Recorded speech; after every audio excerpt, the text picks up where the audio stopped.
Malgré le séisme, la majorité de la population côtière n'a pas conscience du danger, car il n'existe aucun système d'alerte tsunami dans l'océan Indien. J'ai vu des bâtiments détruits et on avait peur, bien sûr. Mais on ne savait pas qu'un tsunami allait arriver. Pour les vacanciers en Thaïlande, l'étrange spectacle de la mer se retirant est le premier indice d'une catastrophe imminente. La baie était vide. On ne voyait plus que des rochers, jusqu'à l'embarcadère et jusqu'à l'autre île. Il n'y avait plus rien.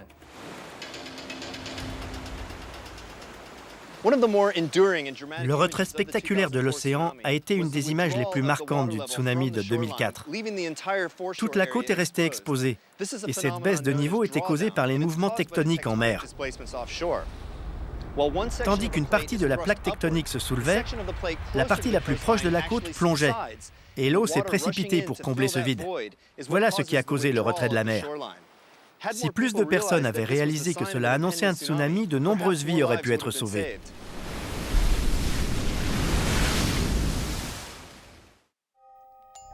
À cet instant, il faudrait courir se mettre à l'abri.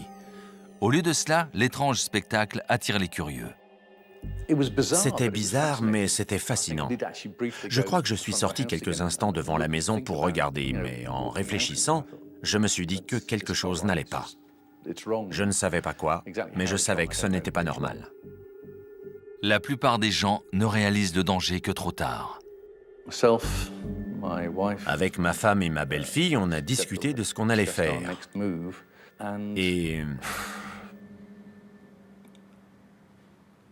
Et on n'a pas eu le temps de réagir, en fait.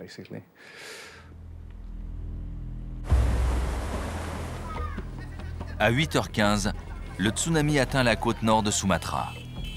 La ville de Banda Aceh, qui compte plus de 250 000 habitants, est frappée de plein fouet.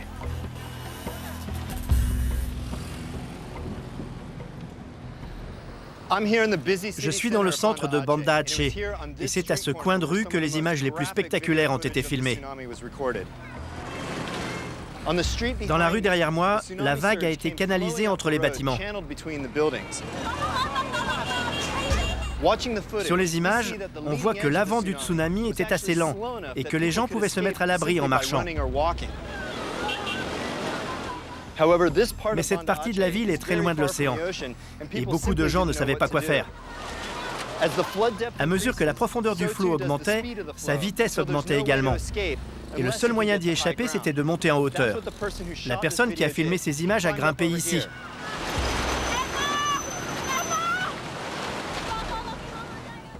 Et elle a survécu. Mais des milliers d'autres n'ont pas pu en faire autant et ils sont morts. Charriant des milliards de tonnes de débris, la vague emporte tout sur son passage.